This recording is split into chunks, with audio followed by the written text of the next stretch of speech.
Hey guys, Road Hammer here, and I want to tell you a story. And I also need to include a disclaimer in the story that this is for information only, not legal advice. I want to clear up something I grew up living. The difference between farm plates, commercial plates, and apportioned plates, how that ties into farm exemptions, and what happens if you get it wrong. On our place, we had 3 New York trucks with farm plates. A farm plate tells the state, this truck belongs to a farm and is supposed to be used for that farm's business only. That means hauling your own cattle, hay, grain, fertilizer, and equipment, farm to market and supplies back home, not general freight for hire. That's the lane the farm exemption and covered farm vehicle idea are written for. Your own farm, your own product, close to home. When you're truly in that covered farm vehicle box, some federal rules can relax a bit. In certain situations, the CDL requirement, some med card and logbook pieces, as long as you're hauling your own farm stuff in that home radius. It does not wipe out every law. You still have to meet state registration, insurance, and safety requirements. And there's a hard line.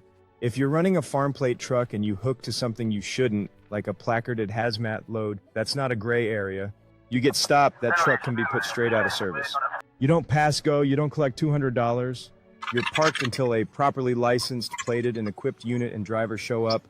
On my grandpa's farm, that also meant you lost the game of Monopoly and got an escort to the woodshed for a very serious conversation. Step up one notch from farm plates and you hit commercial plates.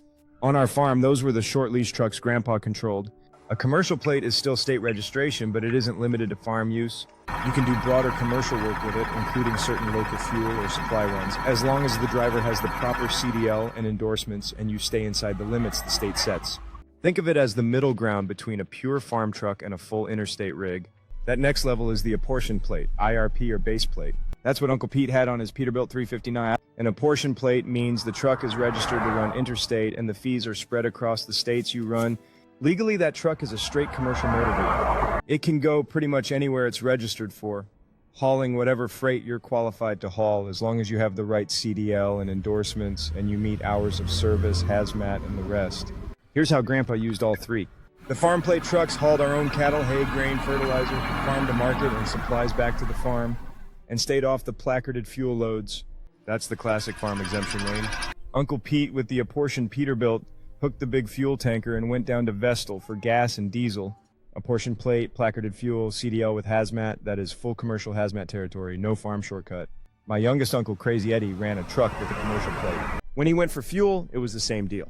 Commercial plate plus placarded fuel equals full dot hazmat world. I was the farm kid in the farm plate trucks, and Grandpa knew exactly where I was supposed to be. He had a phone tree. When I left, he called ahead. When I got there, they called back. When I left again, the next person got a call. I was allowed to learn young, but inside a system he built to stay legal and out of the gray zones. Here's the part a lot of folks miss. The status flips trip by trip. Same metal, different load. One day, a farm plate truck is hauling your own cattle to the local sale barn and fits the covered farm vehicle box. Next day, somebody says, hey, can you grab this load for my neighbor for a few bucks? Or you throw a placarded tanker behind it, and now it's just a regular commercial motor vehicle with zero farm relief, and if you don't have the right plate and credentials, you're sitting on the side of the road waiting for help with the trooper sitting behind you and praying Grandpa is in a good mood. Every state also layers its own twist on top of the federal rules. So before you count on any exemption, plates, CDL, or logbook, call your state DOT or DMV and ask how they treat farm tag, commercial, and apportioned trucks in your situation. Don't assume farm tag or AG tag means you can pull anything or that a commercial plate is a free pass.